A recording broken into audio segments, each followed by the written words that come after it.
जनरिकार्ड भारतातली सगळ्यात एक नंबरची कंपनी आहे. प्लस त्याचा टर्नओव्हर आता 100 करोडच्या पुढे पोहोचलेला आहे.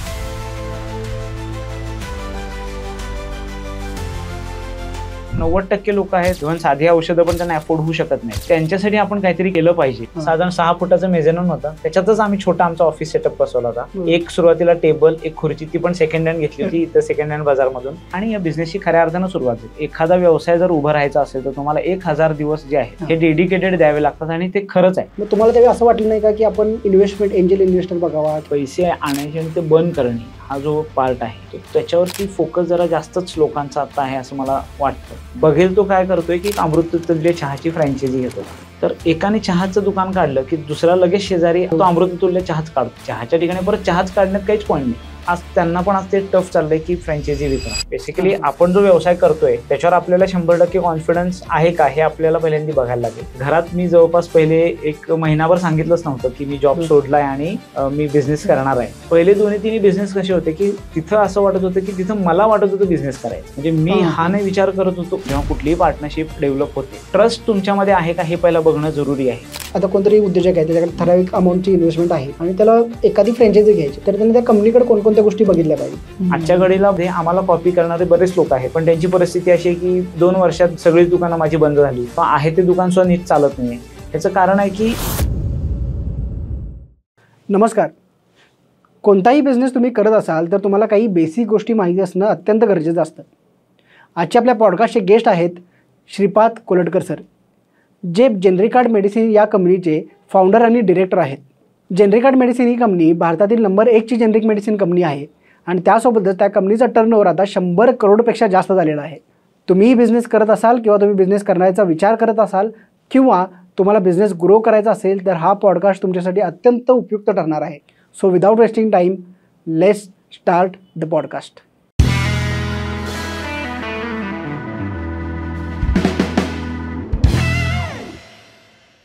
Sir, welcome to the podcast. Thank you करण.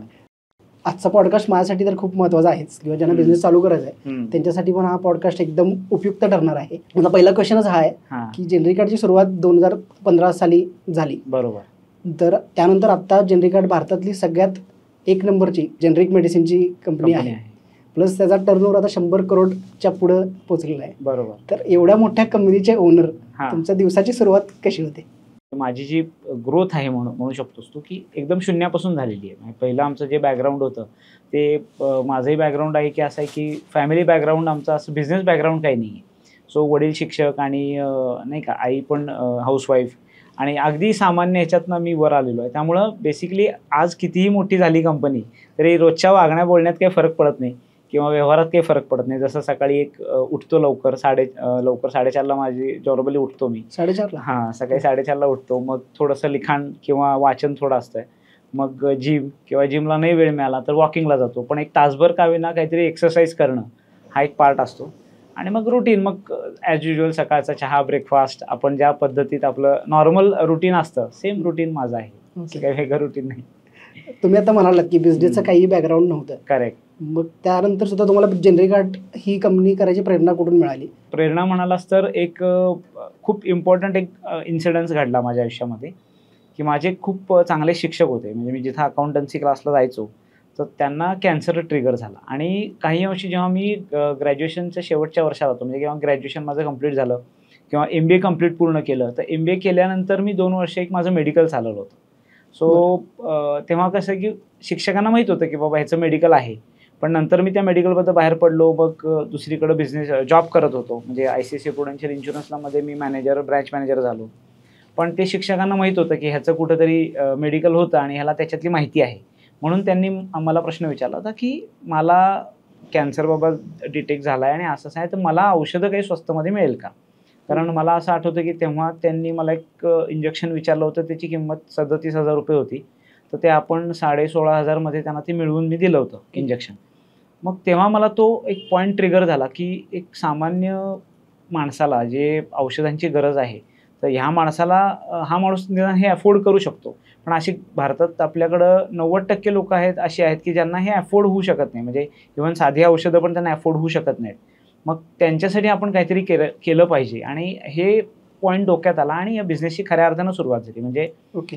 तो पॉईंट ट्रिगर तेव्हा झाला आणि मग ओव्हरऑल जर्नीमध्ये खूप सारे असे इंटरेस्टिंग इव्हेंट्स होत गेले. म्हणजे तो एक महत्त्वाचा पॉईंट होता की जो आपण म्हणतो ना एखाद्या बिझनेसला एक ट्रिगर पॉईंट लागतो की आपण हा व्यवसाय का सुरू करायचा, तर तो ट्रिगर पॉईंट तो इन्सिडन्स होता माझा. बिझनेस करताना म्हणतात की जो प्रॉब्लेम आहे त्या प्रॉब्लेमवरती सोल्युशन असणारा बिझनेस असेल करेक्ट तर ते यश पण मिळतं त्यात 100%. आणि तुमच्या केसमध्ये तर असं झालं की त्यामध्ये समाजसेवा पण होते, म्हणजे बरोबर सर्वसामान्य लोकांना कमी. एक्झॅक्टली. म्हणजे आम्ही जेव्हा बिझनेस आमचा मोल्ड करायला सुरुवात केली तेव्हा तो आमचा पहिला पॉईंट तोच होता की म्हणजे आम्ही जेव्हा इतर लोकांना या बिझनेसमध्ये अट्रॅक्ट करायसाठी आम्ही जेव्हा लोकांशी बोलायचो तेव्हा आम्ही तेच त्यांना सांगायचो की ह्या व्यवसायामध्ये सगळ्यात इंटरेस्टिंग पार्ट आहे की स्वार्थ आणि परमार्थ दोन्ही आहे. की तुम्ही पैसे देऊन कमवाल नक्कीच, पण बरोबरीनं लोकांची समाजसेवा पण होणार आहे की एवढ्या पैसे लोकांचे आपण वाचवतोय, 60-70% पेक्षा जास्त पैसे लोकांचे वाचवतोय आणि ज्यांना महिन्याची औषधं लागतात. तर बेसिकली काय होतं की हॉस्पिटलचा जो खर्च आहे तो आपण काही अंशी कमी करू शकतो, पण मेन आपण जर बघायला गेलो तर मेडिकलचाच खर्च जवळपास एका हॉस्पिटलमध्ये 50% मेडिकलचा खर्च असतो. बरोबर. तर तो कसा कमी करायचा, तर हा मेन आमचा उद्देश होता की ह्या अनुषंगानं बाबा लोकांचे दर महिन्याला जी औषधं लोक खातात तर त्याच्यावरचा जो खर्च आहे म्हणजे BP आहे, शुगर आहे, थायरॉइड, अस्थमा, हे जे महिन्याचे औषध आहेत ह्याचा खर्च त्यांचा 50% किंवा 60% वाचला तर खूप मोठा फरक पडेल. हा एक पॉईंट ऑफ व्ह्यू डोळ्यापुढे होता. बरोबर. आता मी परत तुमच्या पहिल्या मेडिकलकडे येतो. ओके. की तुम्ही पहिलं मेडिकल सुरुवात केली आणि फ्रँचायझी झालेली ऑलरेडी विश्रामबागला. करेक्ट. आणि त्यांचे मी व्हिडिओज एक करून दिलेले. मला अजूनही आठवते की मग तुम्ही ती व्हिडिओ बघितली आणि त्यात फक्त मी एक कॅरेक्टरचं एक छोटंसं अॅनिमेशन केलेलं. करेक्ट. ते बघून तुम्ही मला भेटायला बोलवलं. मला अजून ती भेट आठवते. I-20 काहीतरी गाडी होती का, कुठली तरी रिट्स कार होती आणि त्या कारमध्ये आपली पहिली मीटिंग झाली. तुम्ही आणि सलीम सर होता. खूप छोटं ऑफिस होतं, मेडिकलच्या वर मेझरन फ्लोअरला. हा एकदम ऑफिस होतं. प्लस तुम्ही तिथंच खाली बेसमेंट मध्ये तुम्ही ट्रेनिंग घ्यायचा काही लोकांची. करेक्ट. मी तिथे तुम्हाला व्हिडिओ दाखवला. असं वाटतं पहिली आपण व्हिडिओ तो ब्रँड वर्सेस जनरिक काढायची. म्हणजे एवढी छोटी सुरुवात होती आणि आता एकदम जबरदस्त 5 फ्लोअरचे बिल्डिंग ऑफिस झालेलं आहे. तुमचा तो 0 पासून तर 100 करोड पर्यंतचा टप्पा कसा झाला? आताची जे आपण बघतो बिझनेस की जेव्हा काही लोक बिझनेस सुरू करतात नाही का, सुरुवातीलाच मला मोठं ऑफिस पाहिजे नाही का, सुरुवातीलाच मला एवढा स्टाफ पाहिजे. सो आम्ही पहिल्यापासून हे डोक्यात ठेवलं होतं की आपल्याकडे फंड्सची कमतरता आहे, फंड्स नाहीत आपल्याकडं, तर आपण काय करायचं आहे त्या फंडमध्ये काय जे चालू शकेल ते आपण करू. सो त्यामुळे पहिल्या दिवसापासून ऍडजस्टमेंट ही खूप पहिल्यापासून आम्ही म्हणजे आम्ही काय म्हणतो आमचं मेन सूत्र बनवलं की आपल्याला पैसे आले तर त्यातनंच काय ते करायचं आहे. सो त्यामुळं जसं जसं सुरू करत गेलो तर सुरुवातीला जसं तू म्हणालास की सुरुवातीला आमचं एक ऑफिस खाली जे मेडिकल आहे त्याच्या मेझनन फ्लोअरवरती साधारण 6 फुटाचं मेझनन होतं, त्याच्यातच आम्ही छोटा आमचा ऑफिस सेटअप बसवला होता. एक सुरुवातीला टेबल, एक खुर्ची, ती पण सेकंड हँड घेतली होती इथं सेकंड हँड बाजारमधून. गोल राऊंड टेबल होतं. इव्हन इतके दिवस मी ते टेबल सांभाळून ठेवलं होतं की पहिली आठवण म्हणून. तर त्याच्यावरच आम्ही सुरुवात झाली आमची आणि तिथंच मीटिंग, मग तिथंच मग सुरुवातीला कसं झालं की बेसिकली तेव्हा कॉन्सेप्ट ही पूर्ण नवीन होती. बरोबर. ही बिझनेस कॉन्सेप्ट नवीन होती, तर खूप समोरून रिस्पॉन्स आम्हाला खूप छान आला. लोक आमच्याकडे यायला लागायची आणि मग म्हणजे लोक असं व्हायचे की अहमदनगर जिल्हा किंवा लांब वेगवेगळ्या जिल्ह्यातून लोक आमच्यापर्यंत यायची, गाड्या भरून भरून यायची, बघायची, दिवसभर बघायची. आम्ही त्यांना फक्त चहा द्यायचो, खालीच चहाचा एक गाडा होता, त्याच्यावर चहा द्यायचा, तिथंच ॲग्रीमेंट, तिथंच सह्या, तिथंच चेक लोक आम्हाला द्यायचे. सो अशी आमची सुरुवात. आणि मग पहिल्यापासून आम्ही सूत्र हे सांभाळलं की आलेला पैसा जो आहे हा परत आपण बिझनेसमध्येच रिइन्व्हेस्ट करायचा. म्हणजे पहिल्यापासून असं कधीच झालं नाही की पैसा आलाय आणि तो आम्ही दोघांनी वाटून घेतलाय किंवा आमचा ह्याबद्दल कधी डिस्कशन झालं नाही. म्हणजे गेल्या 10 वर्षात आता आमच्या व्यवसायाला जवळपास 10 वर्ष पूर्ण झाली. आजही 10 वर्ष झाल्यानंतर आज आमचं असं कधीच डिस्कशन होत नाही की या महिन्यात किती पगार घ्यायचा आहे की या महिन्यात पगार किती घेऊया, आता पैसे किती घ्यायला पाहिजेत. आमच्या ह्याबद्दल कधीच चर्चा होत नाही. आजही आमची चर्चा याच्यावरच होती की आपण बिझनेसमध्ये अजून काय करू शकतो, ह्या बिझनेसला अजून नेक्स्ट लेवलला घेऊन जायचं असेल तर अजून काय करायला लागेल, इन्व्हेस्टमेंट कशी करावी लागेल. आणि जो पैसा येत गेला तो पैसा आम्ही योग्य पद्धतीनं गुंतवत गेलो. म्हणजे व्यवसायामध्येच मग छोटं त्या मिनी शॉपचं मग मोठं ऑफिस, एक पहिल्यांदा 1800 स्क्वेअर फूटचं एक ऑफिस घेतलं. मग लिटरली 1-2 खोल्यातच फर्निचर केलं, बाकीच्यामध्ये केलं नाही. जेवढे पैसे होते त्याच्यात ऍडजस्ट करत गेलो. त्यामुळं आज जो आपण बघतोय, इव्हन आज आमची कंपनी ही डेप्ट फ्री ऑर्गनायझेशन आहे. कंपनीवर 1ही रुपयाचं लोन नाही. एवढी मोठी आमची बिल्डिंग आहे. तर हे जो काही बेनिफिट होता तो सगळा कंपनीत गुंतवलाय. त्यामुळे आज या लेवलला आम्ही पोहोचलोय.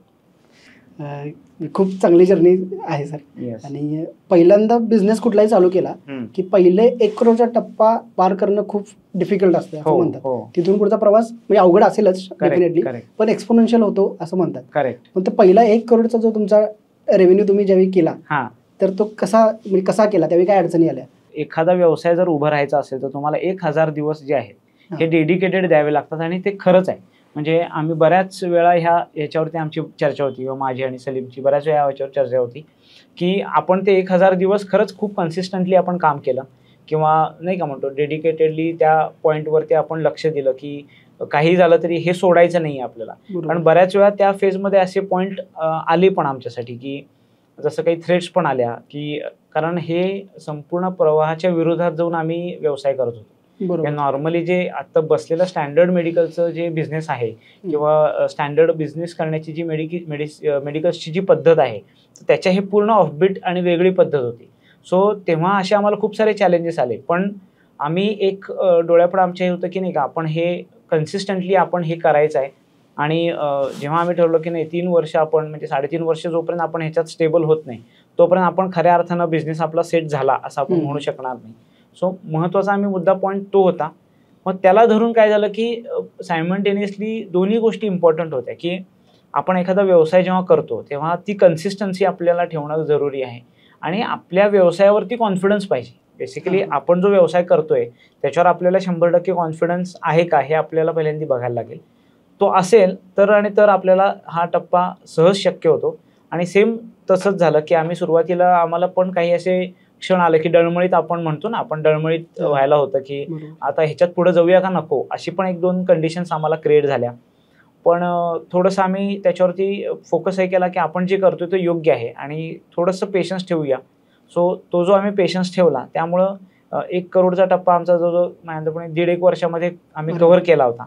पण तो इझिली झाला. म्हणजे तेव्हा मग ह्या पहिल्या थोडे दिवस सोडले तर मात्र आमचा प्रवास फार सुखकर झाला तिथून.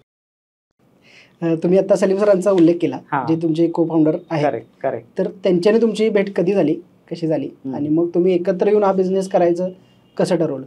सलीम माझा तसा ॲक्च्युली जुना कॉलेज मित्र. तर मग बऱ्याच वेळा आम्ही असं कारण त्याचं पूर्ण बॅकग्राऊंड हे फार्मसी बॅकग्राऊंड आहे. तो M.Pharm झाला आहे आणि तो व्हेर्ना गोव्याच्या प्लांटला तो काम करत होता. सो इथं जेव्हा यायची तेव्हा आमची भेट व्हायची तर मग मी त्याला सहज म्हणालो की बाबा असं माझ्याकडे डोक्यात विषय आहे तर आपल्याला काय याच्यावरती करता येईल का असं मी विचार करतोय. तो म्हणाला का नाही करता येणार, खूप काही करता येईल आणि मला ह्याच्यामध्ये खूप जास्त अनुभव आहे. फार्मसी माझं असल्याबद्दल बेसिक बॅकग्राऊंड फार्मसी आहे आणि मी स्वतः मॅन्युफॅक्चरिंग युनिटला मी काम करतो. त्यामुळे कसं जेनरिक मेडिसिन्स बनतात किंवा काय ह्याची टेक्निकल नॉलेज मला आहे. सो बिझनेस नॉलेज तुझा आहे आणि टेक्निकल नॉलेज माझा असं आपण मिळून ह्याच्यावरती आपण काम करू असं आमचं दोघांचं डिस्कशन झालं आणि मग दोघांनी मिळून ह्याच्यावरती सुरुवात केली.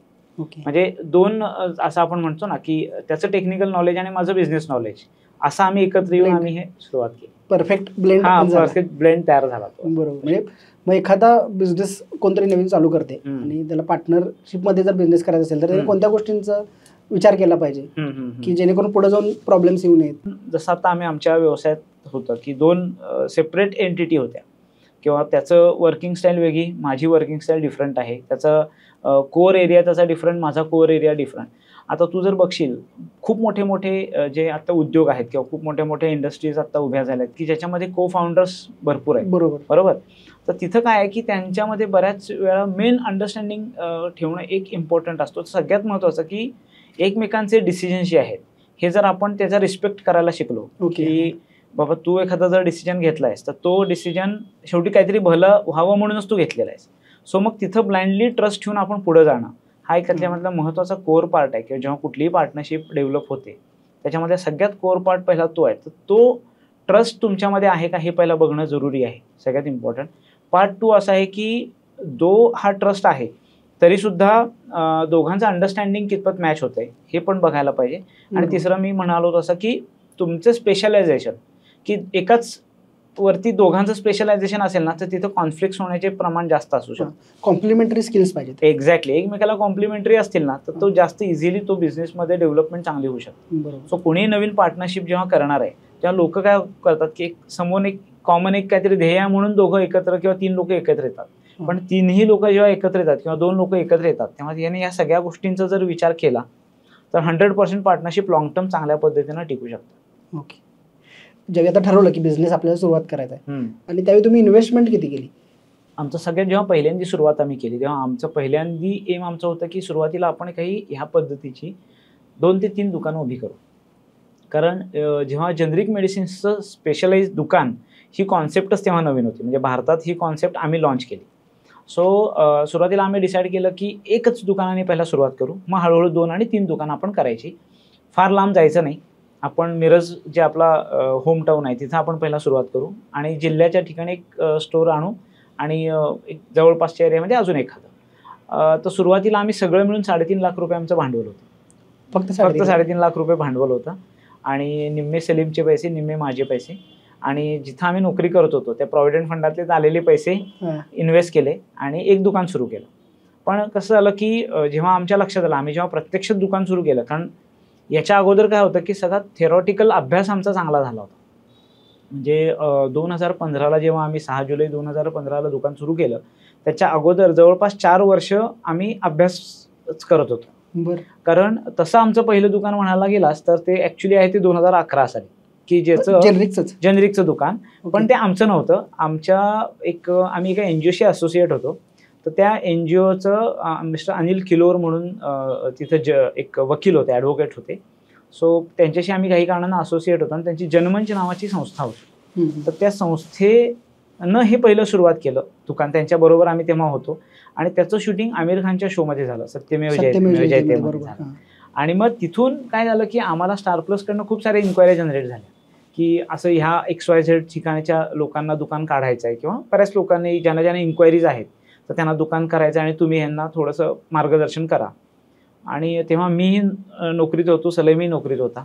सो आम्ही डिसाईड केलं की घाई गडबड करायला नको, कारण ह्याच्या अगोदर माझा जर थोडंसं बॅकग्राऊंड आहे तर मी ऑलरेडी 3 व्यवसायामध्ये फेल झालेलो. मी ऍक्च्युली माझा तोच क्वेश्चन पुढचा विचारणार होतो की तुम्ही हे रिस्क, मोठी रिस्क होती ना तुमच्या जॉब करत असताना, आणि ते धाडस कसं काय आलं किंवा तेच मला विचारायचं होतं नेक्स्ट क्वेश्चन. तर बेसिकली तोच पॉईंट होता की पहिले माझे 3 व्यवसाय तसे अनसक्सेसफुल होते आणि त्याच्यामध्ये मी म्हणजे मिळवलेले पैसे सगळे घालवले, मग कर्जही झालेलं होतं. सो ही सगळी रिस्क माझ्या डोळ्यापुढे होती म्हणून ते पटकन धाडस झालं नाही. किंवा जेव्हा आमिर खानचा शो आला आणि आम्हाला इन्क्वायरीज चांगल्या जनरेट झाल्या तर तेव्हा कदाचित आम्ही घाई केली असती तर कदाचित हे सक्सेस मिळालं नसतं असं मला वाटतंय. कारण जवळपास एक तर तो माझा अनुभव वाईट होता की आपण फेल झालोय अगोदर, त्यामुळे ती भीती डोक्यात होती की कारण परत फेल व्हायला चान्स नाही आहे. कारण तेव्हा मी जेव्हा हा व्यवसाय सुरू केला तेव्हा माझं एज 35 होतं. बरोबर. आणि त्या एजला परत रिस्क घ्यायची की नाही हा मोठा प्रश्न होता. म्हणून आम्ही 4 वर्ष जवळपास अभ्यास करण्यात घालवला की ॲक्च्युली जेनरिक मेडिसिन्स कोण खातंय किंवा त्याच्यामध्ये लोकांमध्ये कितपत अवेअरनेस आहे, डॉक्टरांना ह्याची किती माहिती आहे, मेडिकल दुकानदारांना किती माहिती आहे, फार्मासिस्टना किती नॉलेज आहे. हे सगळ्या गोष्टीचा जवळपास 22,000 लोकांना आम्ही भेटलो असेल वेगवेगळ्या लोकांना. हो. आणि त्यांच्याकडनं अंदाज घेतले तर तेव्हा आमच्या असं लक्षात आलं की यातली कुणालाच काही माहिती नाही. सो आपण जर हे करायला गेलो तर नक्कीच यातली माहिती कोणाला नसल्यामुळे प्रॉपर नॉलेज घेऊन आपण जर केलं तर सक्सेस आपल्याला 100% मिळू शकतं असा एक विश्वास होता. आणि मग तो सगळा अभ्यास करून 4 वर्ष घालवल्यानंतर मग मी ह्याच्यामध्ये पडलो. एक ह्या रिलेटेड एक क्वेश्चन आहे की तुम्ही म्हटलं की पहिल्यांदा आयडिया एवढी भारी होती तुमच्याकडे मार्केट रिसर्च होता. करेक्ट. तुम्ही एक ट्रायल अँड टेस्टसाठी एक मॉडेल पण केलं, म्हणजे तुमचं स्वतःचं दुकान केलं. करेक्ट. लोकांचे रिस्पॉन्स यायला लागले. करेक्ट. मग तुम्हाला त्यावेळी असं वाटलं नाही का की आपण इन्व्हेस्टमेंट एंजल इन्व्हेस्टर बघावा किंवा VC कडे जावं, त्यांच्याकडनं पैसे घ्यावे, त्यांनी इन्व्हेस्टमेंट करून बिझनेस ग्रो करावे? करेक्ट. काय होतं की एक तुला म्हणलं ना की मागचे जे 3 फेल बिझनेस होते ना ते सारखं पिंच करत राहायचे की आपण जर कोणाचे पैसे घेतले आणि काय जर सक्सेस नाही मिळालं तर ते पैसे फेडायचे कसे, हा सगळ्यात मोठा डोळ्यापुढे असलेला एक म्हणू शकतो ना भीती सगळ्यात मोठी डोळ्यापुढे होती. सो मग ती भीती कायम जागृत होती आणि आजही ती भीती जागृत आहे की कोणाची जरी पैसे आम्ही घ्यायचं जरी ठरवलं उद्या, आता कंपनी आता नेक्स्ट एक 3 वर्ष डाऊन द लाईन आम्ही IPOचं प्लॅनिंग करतोय किंवा पुढे जायचं प्लॅनिंग आहे, तर ती भीती अजूनही डोळ्यापुढे असतेच की कोणाचे पैसे आपण जर घेतले तर ते पैसे परत आपल्याला जर करायची वेळ आली तर ते आपण कसे करणार आहे. तर ती भीती पहिल्या दिवसापासून ती भीती होती. त्यामुळे बाहेरच्यांचे पैसे घेऊन काय करायचं नाही किंवा लोन घ्यायचं नाही, हा पहिल्यापासून आमचा एक होता. तो इज लाईक अ लोनच झालं. म्हणजे आपण जरी कोणाकडनं पैसे घेतले तरी ते एक प्रकारचं लोनच आहे. म्हणजे स्टेकच्या पर्सेंटमध्ये व्याजच द्यावं लागतं. सो मग त्यामुळं कशासाठी ना, मग जेव्हा आपल्याला गरज आहे, आणि आमचं जे मॉडेल आम्ही डेव्हलप केलं ते होतं की ॲसेट लाईट मॉडेल म्हणतो आपण याला. म्हणजे मॉडेल्स वेगवेगळे प्रकार आहेत की आमचं जे मॉडेल आहे हे पूर्णतः ॲसेट लाईट मॉडेल आहे की जिथं खर्च कमी आणि प्रॉफिटेबिलिटी जास्त. खर्च कमी इन सेन्स काय होतं की आम्ही पगारही जास्त लोक ठेवली नाहीत, त्यामुळे फिक्स पगार जास्त लोकांना आम्हाला द्यावे लागले नाहीत. आम्ही जे घेतले हे बिझनेस पार्टनर्स घेतले. आमच्या व्यवसायामध्ये आम्ही मल्टिपल पार्टनर्स जे उभे केले आणि त्यांच्या सगळ्यांकडनं थोडी थोडी इन्व्हेस्टमेंट घेतली ॲज अ पार्टनर फी म्हणून. त्यामुळं आम्हाला काय झालं की कुठल्याही पद्धतीचं आम्हाला लोन घ्यावं लागलं नाही. हाच पैसा आम्ही रोटेशनमध्ये आणला आणि तोच व्यवसायात गुंतवला. त्यामुळे आज आम्ही इथपर्यंत येऊ शकलो. आणि मग त्यामुळे असं कधी जरूरत वाटली नाही की नाही का फंड्सची काही दुसऱ्याचे पैसे घ्यावेत आणि मग ते बर्न करावेत किंवा त्याचं मोठं मार्केटिंग करावं असं आम्ही कुठलंच त्यामुळं आम्हाला गरज वाटली नाही तशी त्यावेळी. आणि जसं आत्ता ते ॲक्च्युली तसं पेव आहे तसं तेव्हा ते पेव नव्हतं की एंजल इन्व्हेस्टर्स आणि नाही का. म्हणजे हे आता कसं 2018-20 नंतर खूप झालं प्रमाण त्याचं. तेव्हा तो थोडंसं असं म्हणू शकतो की तितके अवेअरनेस लोकांमध्ये पण नव्हता आणि त्याचा इतका गवगाव पण झालेला नव्हता. त्यामुळे इथपर्यंत लोकांना माहिती नव्हती. ह्या सगळेच असे रिझन्स होते म्हणून आम्ही फारसे इन्व्हेस्टमेंटच्या मागं पळालो नाही. ओके. तर मला हा पुढचा क्वेश्चन असा आहे की आजकाल मग बऱ्याच हे एंजल इन्व्हेस्टमेंटसाठी प्रयत्न चालू असतात. हो. मग तुम्ही नवीन उद्योजकांना काय सल्ला द्याल? बेसिकली काय आहे की जो मधल्या फेजमध्ये हा जो प्रकार होता ना एंजल पैसे आणायचे आणि ते बर्न करणे हा जो पार्ट आहे तो त्याच्यावरती फोकस जरा जास्तच लोकांचा आता आहे असं मला वाटतं. म्हणजे जे नवीन इन्व्हेस्टर नवीन उद्योजक जे येतात तर सगळ्यात इम्पॉर्टंट पार्ट त्याच्यामध्ये त्यांनी बघितला पाहिजे की जी मगाशी मी मुद्दा म्हणालो की लोकांची काय खरंच गरज आहे.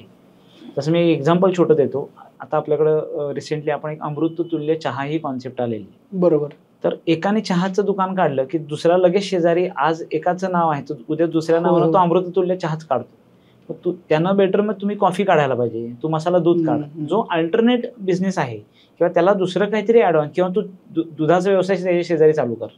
सो अल्टिमेटली किंवा लस्सीचं दूध दुकान चालू कर. तर चहाच्या ठिकाणी परत चहाच काढण्यात काहीच पॉईंट नाही. सो हे लोकांच्या लक्षात येत नाही. तर लोकांचा आत्ता व्ह्यू असा आहे की जे चालू आहे त्या लगेच घोड्यावर स्वार होऊन लोक पळायला बघतात. असं न करता बेसिकली लोकांची खरंच गरज काय आहे जे मगाशी मी म्हणालो ती सगळ्यात इम्पॉर्टंट आहे की नॉर्मल जे मी व्यवसाय फेल झालेले बघितले तर लोकांकडे आयडिया असते चांगली पण ती आयडिया जरी नुसती चांगली आयडिया असून उपयोग नाही तर ती प्रॉफिटेबल आहे का, त्याचं मटेरियलायझेशन होऊ शकतं का ह्याचा विचार लोक करत नाहीत.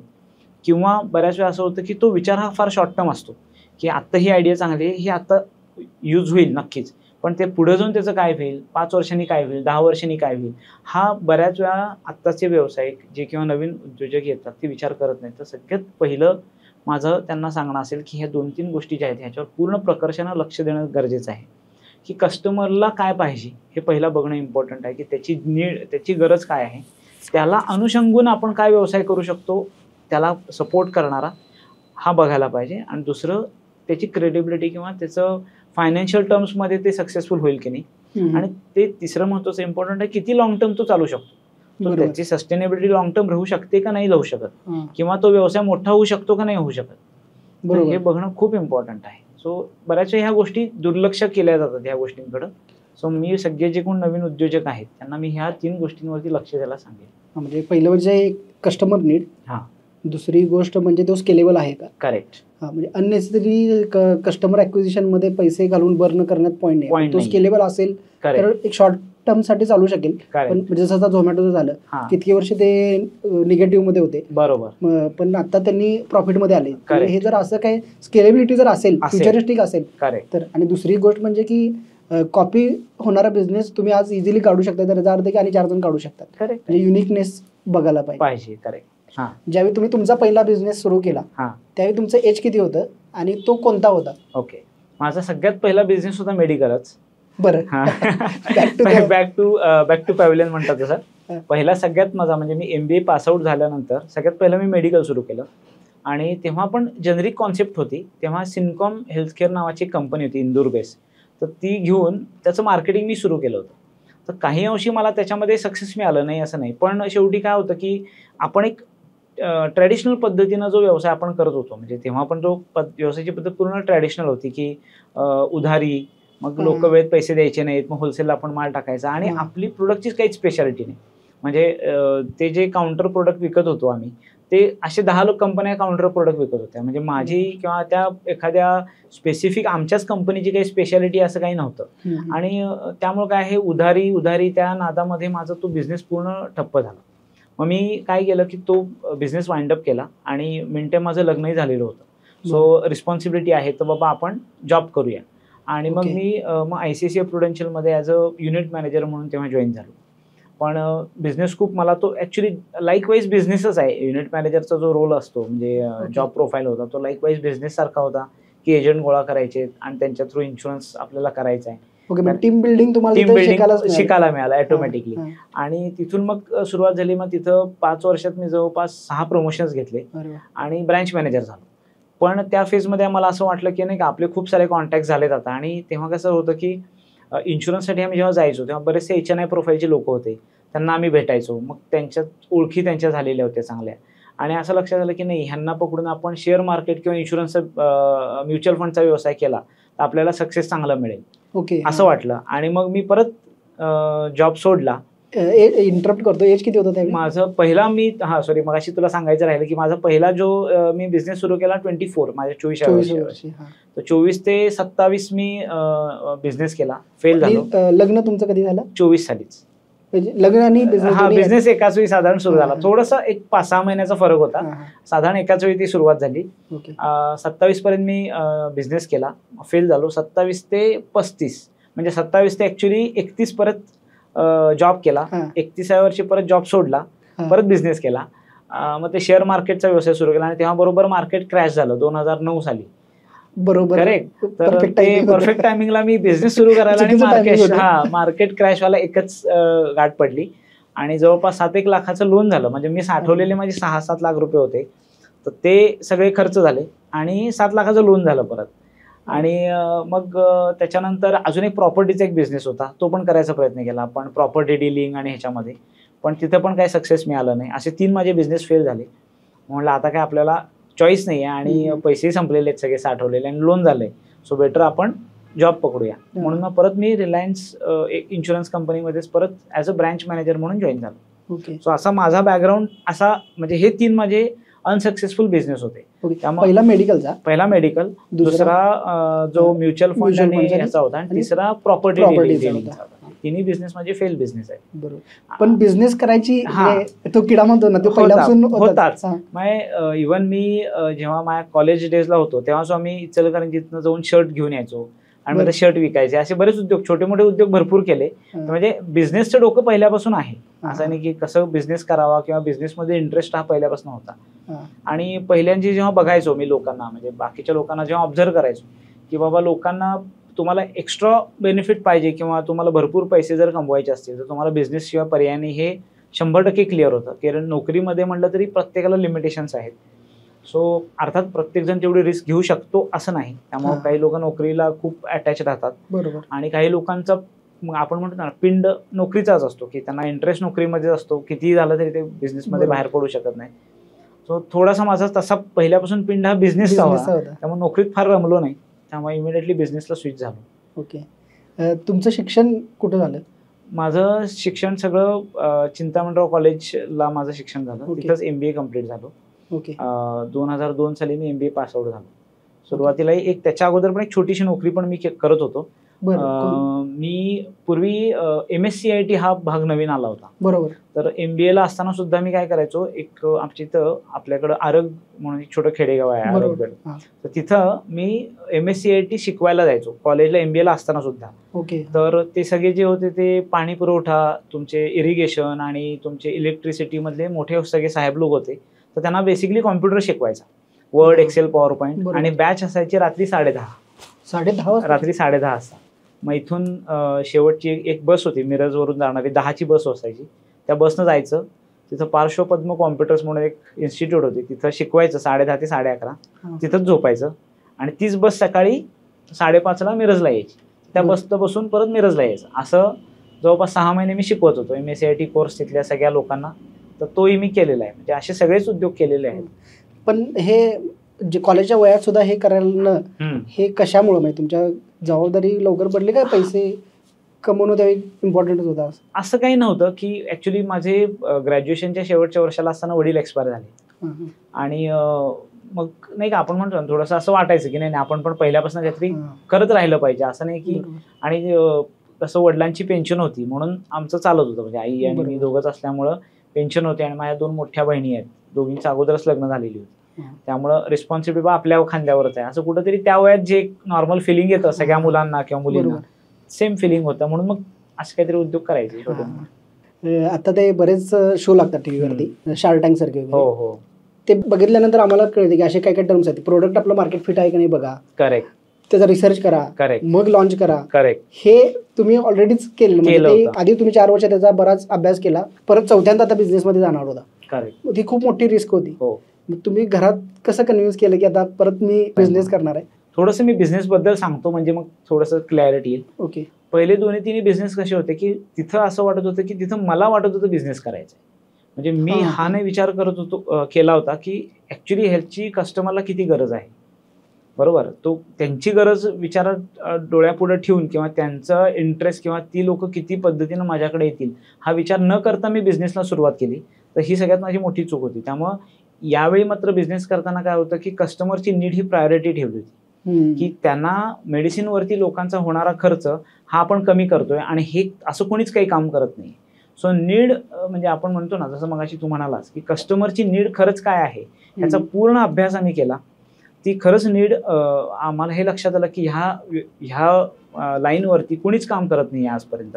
एक छोटीशी निश लाईन आहे त्या ओव्हरऑल बिझनेसमध्ये, तर त्या लाईनवरती आपण काम करायचं आहे. तर मग आणि त्याची हे खूप म्हणजे व्याप्ती खूप जास्त आहे, कारण भारतामध्ये आजच्या घडीला सुद्धा जवळपास 40% लोक ही मंथली मेडिसिन कंझ्युम करतात भारतामध्ये. म्हणजे आता WHO आत्ताचा रिपोर्ट आहे, तर तेव्हा अराउंड 25-30% तर लोक ऑलरेडी औषधं खात होते. बरोबर. सो हा वर्ग खूप मोठा आहे आणि आपल्याला ह्याला कव्हर करणं सहज शक्य आहे. हा कॉन्फिडन्स मात्र तेव्हा जबरदस्त होता. मग हा सगळा पॉईंट ऑफ व्ह्यू घेऊन आम्ही घरात सांगितलं. त्याची ॲक्च्युली स्टोरी आहे की घरात मी जवळपास पहिले 1 महिनाभर सांगितलंच नव्हतं की मी जॉब सोडलाय आणि मी बिझनेस करणार आहे. पहिल्यांदा इकडे दुकान सेट केलं, माहित नव्हतं, आणि मग घरात सांगितलं की ऑलरेडी असंच केलेलं आहे म्हणून. तर काही घरातल्या काही पै पाहुण्यांच्या शिव्याही खाल्ल्या भरपूर की काय नाही का, म्हणजे आज चांगली नोकरी सोडून, अर्थात काळजी आणि प्रेमापोटीच तिने सांगितलं की असलेलं हातचं सोडून तुम्ही कशाला त्याच्या मागे धावताय. बरोबर. सो तो एक पॉइंट होता जेव्हा मला तो आला, म्हणजे ती खरंच घटना अशा घडत गेल्या. पण त्यांनाही नंतर कॉन्फिडन्स आला की जेव्हा ऍक्च्युली 2-3 महिने हा व्यवसाय सुरू झाला आणि समोरून येणारा रिस्पॉन्स जेव्हा घरच्यांनी बघितला, तेव्हाही त्यांनाही कॉन्फिडन्स आला. स्मिता माझी मिसेस आहे, तर तिलाही तो कॉन्फिडन्स आला की नाही बाबा आपल्याला ह्याच्यामध्ये चांगलं सक्सेस मिळू शकतंय. आणि इंटरेस्टिंगली काय होतं की त्याच्यामुळं पहिल्यापासून म्हणजे माझी मिसेस स्मिता, सलीमची तेहरीन मिसेस, तर ह्या आम्ही चौघही पूर्णतः बिझनेसमध्ये इन्व्हॉल्व्ह झालो. म्हणजे पहिले 2-3 महिने गेल्यानंतर ह्या दोघीही दुकान सांभाळायचे.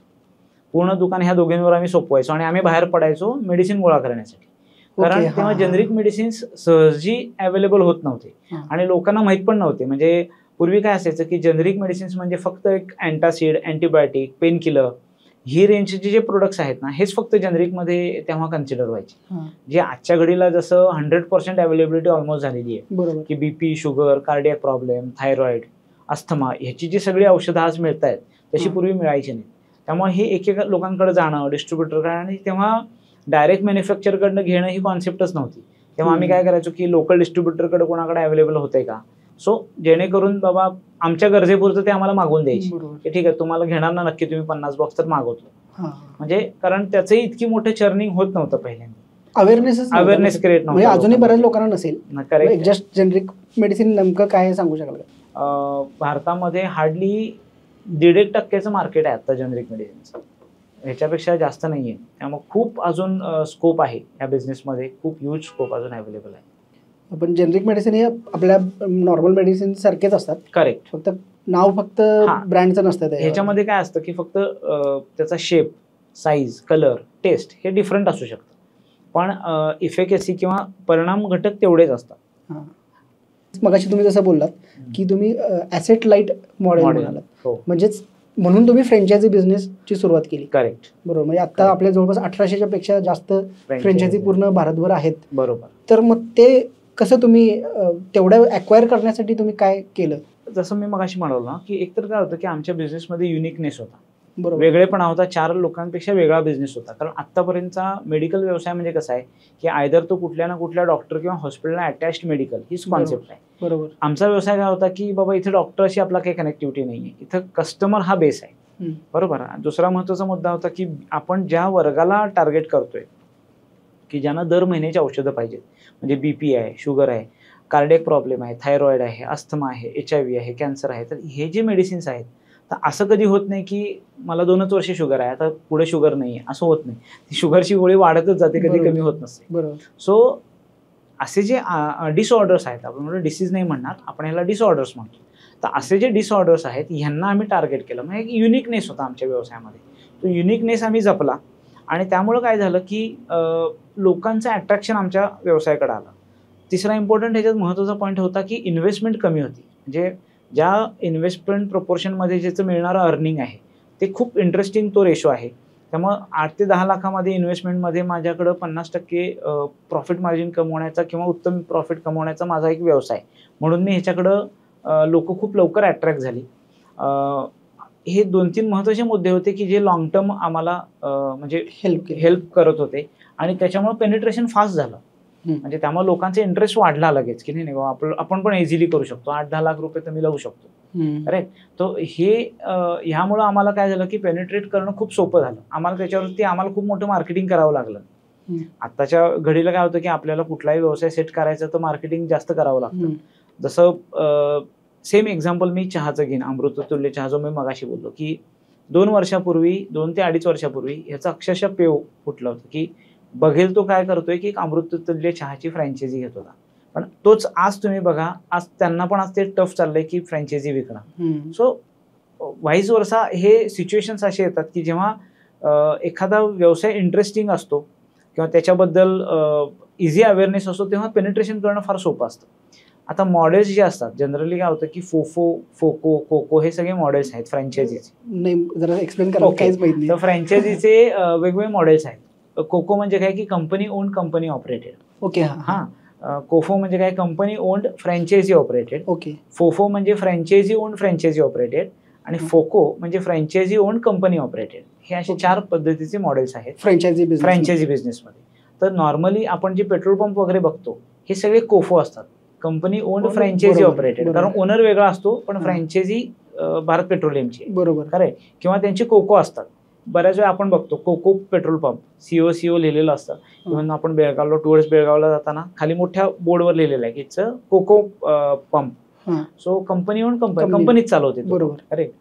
तर ह्या दोन्हीमध्ये फारसे, ह्या बाकीचे 3 मॉडेल्स आहेत त्याच्यामध्ये फारशा अडचणी येत नाहीत. पण फोफोमध्ये जे आम्ही मॉडेल चालवतो ह्याच्यामध्ये एक फायदा एक तोटा अशा दोन्ही गोष्टी आहेत. फ्रँचायझी ओन फ्रँचायझी ऑपरेटेड जे मॉडेल आहे ह्याच्यामध्ये काय असतं की ह्याच्यामध्ये पेनिट्रेशन खूप फास्ट होतं. नॉर्मली कुठल्याही कंडिशनमध्ये पेनिट्रेशन फास्ट होतं. पण दुसरा फायदा आहे की जर ते तुम्ही SOPनं ड्राईव्ह केलं नसेल तर ते फेलही पण तितक्याच लवकर होतं. सो त्यामुळे आमचा पूर्ण फोकस काय होता की पेनिट्रेशन फास्टसाठी आपण फोफो मॉडेल आपण चूज करतोय किंवा त्या लाईनमध्ये आम्ही जातोय. पण पार्ट 2 होता की आम्ही सायमल्टेनियसली काय केलं, आमच्या सिस्टीम्स, सॉफ्टवेअर, टेक्नॉलॉजी जे ओरिएंटेशन होतं ते इतकं परफेक्ट बनवलं. म्हणजे आपण म्हणतो ना SOPs, ज्या स्टँडर्ड ऑपरेटिंग प्रोसेसेस एवढ्या स्ट्रॉंग बनवल्या त्याच्यामुळं आम्हाला काय झालं की हे पेनिट्रेशन पण फास्ट झालं आणि ते सक्सेस टिकवता पण आलं. आजच्या घडीला बऱ्याच लोकांचं फोफो मॉडेलमध्ये आम्हाला कॉपी करणारे बरेच लोक आहेत.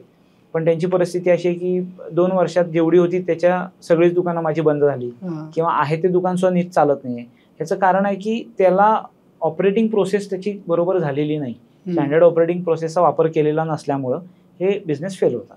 सो पेनिट्रेशनसाठी फोफो मॉडेल एक इंटरेस्टिंग मॉडेल आहे की जसं आपण विचार कुणी म्हणजे कुणालाही जेव्हा एखाद्या नवीन व्यवसाय करायचा असेल तर तो फोफो मॉडेलमध्ये त्यांनी आणला आणि SOPs त्यांनी प्रॉपर त्याच्या लिहिल्या असतील तर तो सक्सेस 100% त्यांना मिळू शकतो. बरोबर. पहिले 100 फ्रँचायझी करायला किती वेळ लागलेला तुम्हाला? का असे खूप चॅलेंजेस आले का फोफोमुळे फास्ट झाले? फास्ट काही पहिले चॅलेंजेस आले पण अराउंड 1 वर्ष गेला असेल आम्हाला. पहिल्या 100 फ्रँचायझी व्हायला साधारण 1 वर्षाचा कालावधी गेला. आता तुम्ही जसं बोललात की तुम्ही ह्या व्हॅल्यूज त्यांना पुरवता की जसं तुम्ही टेक्नॉलॉजी चांगली केलेली आहे. करेक्ट. तुमच्या SOP सगळ्या क्लिअर आहेत, यामुळे तुमचा फ्रँचायझीचा खूप प्रमाणात सक्सेस रेशो. पण एखादा आता कोणतरी उद्योजक आहे त्याच्याकडे ठराविक अमाऊंटची इन्व्हेस्टमेंट आहे आणि त्याला एखादी फ्रँचायझी घ्यायची तर त्यांनी त्या कंपनीकडे कोणकोणत्या गोष्टी बघितल्या पाहिजेत? ओके, मग अशी मी म्हणालो ना, जे 2-3 पॉईंट्स आपण मगाशी कव्हर करत होतो तेच मुद्दे परत ह्याच मध्ये आले की सस्टेनेबिलिटी मॅट्रिक्स काय आहे, की बाबा मी पैसे लावले तर त्याच्यामध्ये मला प्रॉफिटेबिलिटी काय मिळणार आहे, सस्टेन हा किती दिवस होणार बिझनेस. कारण अशा माझ्यासारखा सेम अजून कोणीतरी जर फ्रँचायझी घेतली तर कदाचित त्याला किती, मग माझ्यातला किती बिझनेस त्याच्याकडे जाईल किंवा माझ्याकडेच कस्टमर काय येतील. मग त्यामुळे ते सस्टेनेबिलिटी बघणं हा खूप इम्पॉर्टंट आहे, प्रॉफिटेबिलिटी बघणं. आणि जो महत्त्वाचा आहे की कस्टमर अप्रोच खरंच आहे का, म्हणजे व्यवसाय हा आला पण खरंच तेवढी कस्टमरची त्या व्यवसायासाठी डिमांड तेवढी आहे का, किंवा कस्टमरला इंटरेस्ट आहे का, हे बघणं खूप इम्पॉर्टंट आहे. त्यामुळे कुठलाही फ्रँचायझी जरी घ्यायचं झालं तरी हे 3 गोष्टी बघणं अतिशय इम्पॉर्टंट आहे. ओके, आता ह्यालाच अनुसरून क्वेश्चन आहे की जनरिकार्ड मेडिसिनची आता फ्रँचायझी घ्यायची आहे, हो, तर अशा काय व्हॅल्यूज आहेत? जनरिकार्डची फ्रँचायझी सक्सेसफुल का आहे त्याच्या मागचं थोडक्यात कारण तुला हवं आहे ते आहे की सगळ्यात इम्पॉर्टंट पार्ट आहे की प्रोडक्ट हे आमचं बेस आहे, किंवा 550 पेक्षा जास्त कंपनीचे ओन प्रोडक्ट्स आहेत. आम्ही सुरुवातीला एका प्रोडक्टनं सुरुवात केली होती की ज्याला आपण प्युअरली जनरिक प्रोडक्ट म्हणतो. सो असे आता 550 पेक्षा जास्त प्रोडक्ट कंपनीचे आहेत जनरिकार्ड ब्रँडिंगचे. सेकंड पार्ट आहे की सिस्टम अँड टेक्नॉलॉजीचा खूप जबरदस्त वापर आम्ही केला आहे. म्हणजे तू असं म्हणू शकतोस की इव्हन आम्ही आमच्या ऑर्गनायझेशनला फार्माटेक ऑर्गनायझेशन म्हणतो, की टेक्नॉलॉजी खूप पद्धतीने ॲग्रेसिव्हली त्याचा वापर केलेला आहे. सो फार्माटेक ऑर्गनायझेशन आहे. आणि तिसरं आमचं ट्रेनिंग आणि जे हँड होल्डिंग आहे ती खूप स्ट्रॉंग आहे. सो हे 3 पॉईंट आमचे हायलाइटेड पॉईंट्स आहेत. त्याच्यामुळं आमची प्रत्येक फ्रँचायझी, आमच्या फ्रँचायझीचा सक्सेस रेशो हा 90% आहे. की नॉर्मली जो फ्रँचायझी ओनर आमच्याकडे येतो तो 100 पैकी 90 फ्रँचायझी आमच्या ह्या टिकूनच राहतात आमच्याबरोबर लॉंग टर्ममध्ये आणि प्रॉफिट पण कमवतात. आणि आता हे डिस्ट्रीब्युशन नेटवर्क तुम्ही कसं केलं क्रिएट, म्हणजे आता एवढ्या फ्रँचायझी आहेत, कंपनीचे ओन 550 प्रोडक्ट्स आहेत प्लस इतर याने असतील, हे सगळे प्रत्येक फ्रँचायझी पर्यंत पोहोचणं, कारण की मॅक्झिमम फ्रँचायझी आपल्या टियर 2 सिटीमध्ये, टियर 3-4 पर्यंत त्यामध्ये असतात. त्या तिथपर्यंत आपलं प्रोडक्ट नेऊन पोहोचण्यासाठी कसं तुम्ही फिगर आउट केले ते?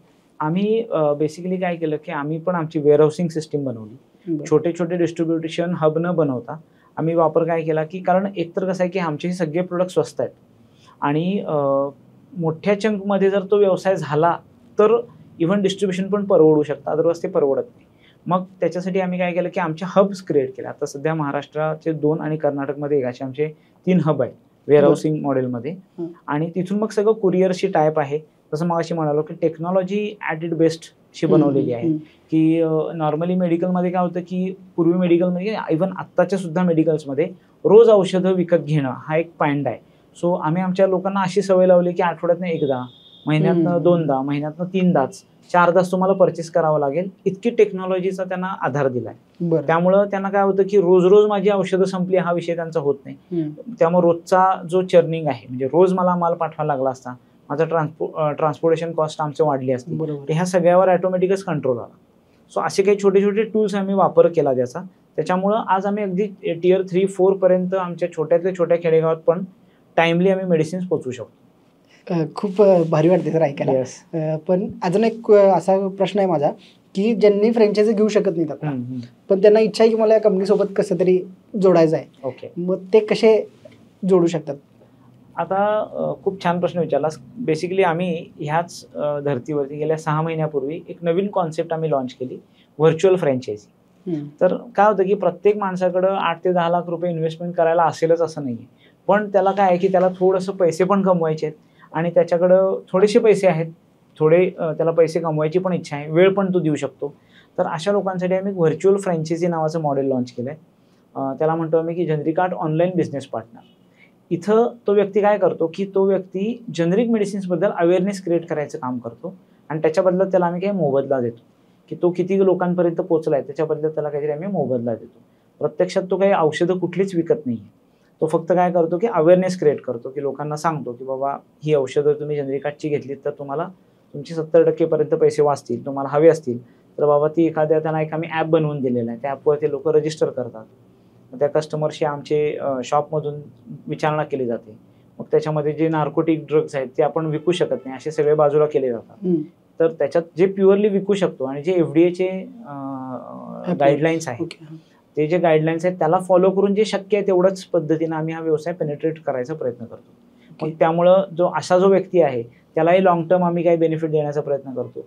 आणि पुढे जाऊन जर त्याला असं एकदा वाटलं की नाही बाबा माझ्याकडे असे मी 500-600 लोकांना मी सर्व्हिस देतोय किंवा 500-600 लोकांपर्यंत मी पोहोचलोय, तर त्याला उद्या दुकान काढायला आम्ही हेल्प करतो. ओके. सो दोन्ही बाजूने आम्ही आता अशा पद्धतीने व्यवसाय चालू ठेवला की ज्यांना हवं तर ते फ्रँचायझी घेऊ शकतात, ज्यांच्याकडे जास्त पैसे नाही आहेत, थोडं कमी अगदी नॉमिनल इन्व्हेस्टमेंटमध्ये ते आमच्याबरोबर ऑनलाईन पद्धतीनं जोडले जाऊ शकतात आणि मग पुढे जाऊन त्यांना दुकान चालू करता येईल. एक पूर्ण आता या बोलण्यावरून मला एक जाणवलं की पहिल्यापासूनच तुमचा हा माइंडसेट होता की अजून नवीन काय करता येईल. करेक्ट. म्हणजे पहिल्यांदा तुम्ही तिथं दुकान केलं, मग आणि थोडे लोक आल्यानंतर तुम्ही जसं म्हटलं की फोफो मॉडेल तुम्ही केलं, ॲसेट लाईट बिझनेस केला, प्लस त्यानंतर पुढे जाऊन वाटलं की टेक्नॉलॉजीला आपल्याला इंटिग्रेट करायला पाहिजे, ते इंटिग्रेशन तुम्ही आणलं, प्लस आता फ्रँचायझीज चालल्या. आता मग काय एक जण असं म्हटलं असतं तर राहू दे, काय फ्रँचायझीज आपल्या चालल्यातच अशा, पण तुम्ही म्हटलं की आता जी अशी लोक आहेत की ज्यांनी तेवढी इन्व्हेस्ट करू शकत नाही आहेत, म्हणजे तुम्ही ऑनलाईनचं मॉडेल एक तयार केलं. मग हा ग्रोथ माइंडसेट पहिल्यापासूनच आहे का, कसा डेव्हलप केला तो? डे फर्स्ट पासून हा माइंडसेट ऍक्च्युली डेव्हलप होत गेला. कारण काय झालं की जेव्हा आम्ही सुरुवातीला जेव्हा फ्रँचायझी सुरू केल्या तेव्हा मग असं व्हायचं की बरेच नाही का नवीन नवीन गोष्टी आपल्याला व्यवसाय जो आहे जो स्टेबल काय म्हणतो आपण एक स्टेबिलिटीकडं न्यायचा आहे बिझनेस, नो डाऊट, पण तो म्हणजे काय म्हणू शकतो आपण त्याला की तो थांबला नाही पाहिजे.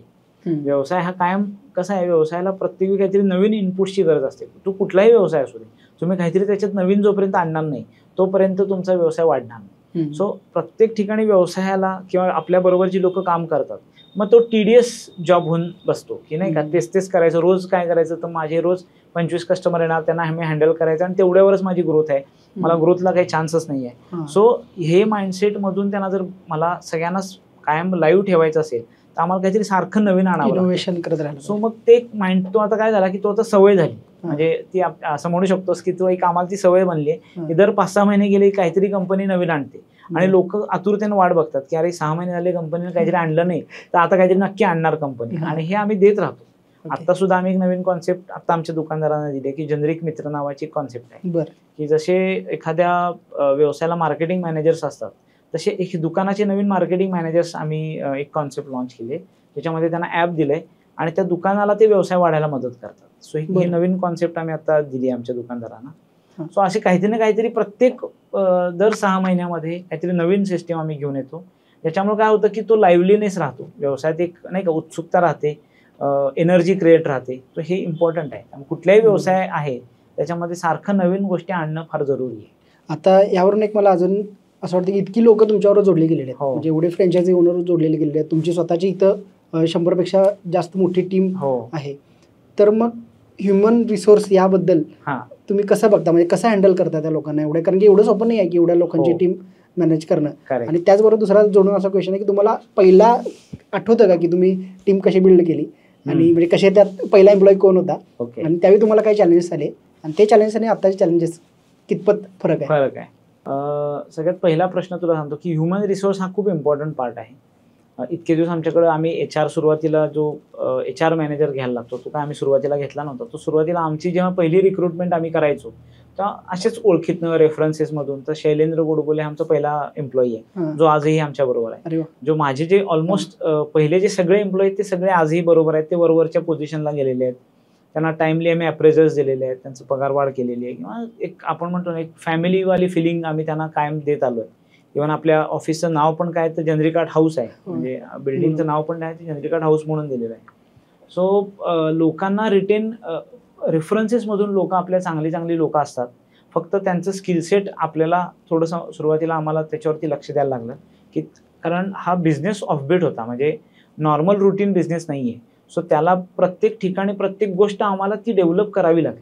म्हणजे इव्हन JDs आहे, जॉईंट जे आपण म्हणतो ना जॉब डिस्क्रिप्शन्स, प्रत्येक जॉबला जॉब डिस्क्रिप्शन्स क्रिएट करावे लागले, त्याचे KPI KRA तयार करावे लागले, आणि हे कॉमनली जे आहेत त्यांच्यासारखे करून चालत नाहीत, कारण ह्यांचं पूर्ण आमची पठडी कामाची वेगळी आहे. सो ते डेव्हलप करायला नो डाऊट खूप सारे चॅलेंजेस, आणि आजही काही चॅलेंजेस आहेत, पण तो काय part and partial of business आहे. हे चॅलेंजेस असल्याशिवाय बिझनेस आपण म्हणतो ना निखरून येऊ शकत नाही. सो हे असेही आजही हे चॅलेंजेस चालू आहेत. पूर्वी लिमिटेड स्टाफ होता, आज स्टाफ खूप वाढला आहे. आज मग सेपरेट 2-2 मॅनेजर्स घेतलेत आपण, HR मॅनेजर्स 2-2 आहेत, जे सगळं स्टाफचं ओव्हरऑल मॅनेजमेंट बघतात. वेळोवेळी ह्यांना आम्ही ट्रेनिंग देत असतो, तर तोही आमचा कोर पार्ट आहे की जो इम्पॉर्टंट आहे सगळ्यामध्ये, की त्यांचं अपलिफ्टमेंट म्हणा किंवा त्यांची मेंटल स्टॅबिलिटी राहणं किंवा त्यांनाही तेही आपल्या गोलप्रमाणे अलाइंड आहेत की नाही, त्यांना ते अलाइंड ठेवणं. कारण आम्ही नुसतं मी म्हणतोय की मला हे करायचं आहे, पण त्या स्टाफला आमच्या काहीच माहित नाही की आमचे साहेब काय करतायत. सो असं नाही व्हायला पाहिजे. सो मी जे आज मिशन व्हिजन आम्ही जे काय बोलतोय ते माझ्या सगळ्या स्टाफच्या प्रत्येक स्टाफला माझं व्हिजन मिशन माहिती आहे. त्यांच्या डेस्कवरती त्यांचं व्हिजन मिशन लावलेलं आहे की कंपनी ऍक्च्युअली कंपनी म्हणून आपण काय करतोय. सो असं थोडंसं सगळ्यांना बरोबर आम्ही घेऊन चाललोय. सो नो डाऊट हे करत असताना मग खूप सारे चॅलेंजेस येतात. त्याला टाइमली आपण ओव्हरकम करत करत, जसं म्हणालो की टेक्नॉलॉजी असेल किंवा काही स्पेशलिस्ट आहेत, ह्युमन रिसोर्सचे काही स्पेशलिस्ट आहेत, अशा काही लोकांना हायर करून त्यांच्याकडनं पण इनपुट्स घेऊन आपण हे सगळं स्मूथली कसं होईल हे बघतोय. मला एक तुमची सगळ्यात आवडती गोष्ट सांगतो की तुम्ही एका संधी तुम्ही प्रचंड देता. कारण जेव्हा मी आलो, तुम्ही आता पण आपलं मगाशी बोलणं झालं त्यावेळी तुम्ही सांगितलं की अनेक माझंही पहिलं मोठं काम तुमचंच होतं. तसंच अजून सुजाता मॅम आहे, त्यांचं सुद्धा तुमच्याकडे म्हणजे अजूनही मला तर त्यावेळी एवढा एक्सपिरियन्स नव्हता, तरी सुद्धा तुम्ही एक संधी देऊन बघितली. मग अशा तुम्ही प्रचंड संधी देता आणि ते मला खूप तुमचं गुणधर्म मला आत्मसात करायला आवडेल. आणि त्याचमुळे तुम्हाला ते ट्रेनिंग देणं असेल, म्हणजे कंपनीची तर ग्रोथ होईलच, प्लस त्यांच्या ज्यावेळी तुम्ही एम्प्लॉईजना ट्रेनिंग देता किंवा फ्रँचायझीजना ट्रेनिंग देता की जेणेकरून त्यांची पण ग्रोथ व्हावी, हा जो माइंडसेट आहे तो खूप शिकण्यासारखा आहे. आणि दुसरी गोष्ट म्हणजे तुम्ही इव्हन फ्रँचायझीतल्या फार्मासिस्टना सुद्धा ट्रेनिंग देता. म्हणजे ते ओनर नसतील तरी तिथे जॉब येणाऱ्या फार्मासिस्टना ट्रेनिंग देता, जे ट्रेनिंग त्यांना आयुष्यभरासाठी उपयोगच आहे. हा जो माइंडसेट पाहिजे की आपल्याबरोबर सगळे ग्रो व्हावेत तरच कंपनी ग्रो होऊ शकते, हे मला शिकायला मिळालं तुम्हाला तुमच्याकडून. आणि आता माझा एक हायपोथेटिकल क्वेश्चन आहे तुम्हाला. आता तुमच्याकडे 10 लाख रुपये, म्हणजे जास्त असतील ऑब्व्हियसली, पण आता तुमच्याकडे 10 लाख रुपये आहेत आणि तुम्हाला बिझनेस सुरुवात करायची आहे नवीन, तर तुम्ही कोणता बिझनेस सुरू कराल? जनरल कार्डचं दुकानच घालणार मी, काय करणार दुसरा बिझनेस त्याच्या व्यतिरिक्त करायचं असेल तर, किंवा त्याला जरा क्वेश्चन चेंज करतो की तुम्हाला ह्या व्यवसाय व्यतिरिक्त कुठल्या दुसरं काम करायची संधी मिळाली तर? बेसिकली माझं कसं आहे की थोडंसं असं म्हणालो मी की व्यवसायामध्ये टेक्नॉलॉजी हा खूप इम्पॉर्टंट पार्ट आहे आणि त्याचा वापर मी वारंवार करतो किंवा खूप ॲग्रेसिव्हली बेसिकली तर त्याच्यावरती माझा फोकस असतो. तर पुढं मागे जाऊन एखादी सॉफ्टवेअर कंपनी वगैरे पण मी काढू शकतो. अरे वा. सो माझ्या डोक्यात आहे नक्कीच, कारण त्याच्यामध्ये जिथं आपलं डोकं जास्त चालतं त्यामुळे त्याचा वापर, जसं मी तू अशी म्हणलास ना की माझा असा हेतू आहे की मल्टिपल लोकांना त्याचा फायदा व्हायला पाहिजे. कारण पहिल्यापासून आम्ही एक ते तत्व ठेवलेलं आहे मी बेसिकली की जे आपल्या बरोबर ग्रो होतात, जे आपल्या बरोबर असतात, त्यांची जर ग्रोथ झाली तर ऑटोमॅटिकली बाय डिफॉल्ट तुमची ग्रोथ ही फिक्स आहे. सो त्यामुळे पहिल्यापासून आमचा फोकस तो आहे.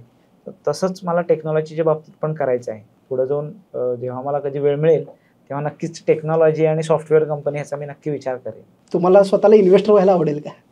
नक्कीच. चांगल्या जर आयडियाज असतील तर नक्कीच इन्व्हेस्टर पुढे जाऊन, म्हणजे एखादं मध्ये आमचं एक काही वेळा माझं डिस्कशन झालं होतं की अशा स्वरूपाचं काही आपल्याला ट्रेनिंग सेंटर म्हणेल किंवा स्वरूपानं एक काउन्सिलिंग कन्सल्टिंग ह्यामध्ये नक्कीच शिरायला आवडेल, जिथं थोडीफार आम्ही फायनान्शियल हेल्प पण करू शकतो. ॲज वेल एज एखादा व्यवसाय चांगला असेल तर त्याला वरती आणायला मदत पण करू शकतो की आमचा जो एक्सपिरियन्स आहे त्याचा वापर करून हे नक्कीच करायला आवडेल. बरोबर.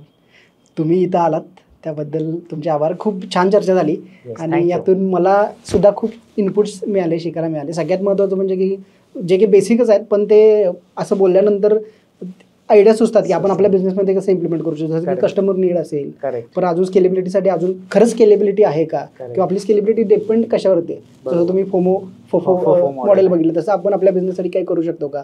प्लस याबरोबर की सगळ्यात मोठं आहे की बिझनेस ग्रो करायला टीम लागते. त्या टीम बरोबर कसं वागलं पाहिजे किंवा त्यांच्यासाठी काय केलं पाहिजे हे सुद्धा तुमच्याकडून शिकायला मिळालं. आणि तुमचा वेळ दिल्याबद्दल आणि इथं आल्याबद्दल मनपूर्वक आभार. Thank you very much.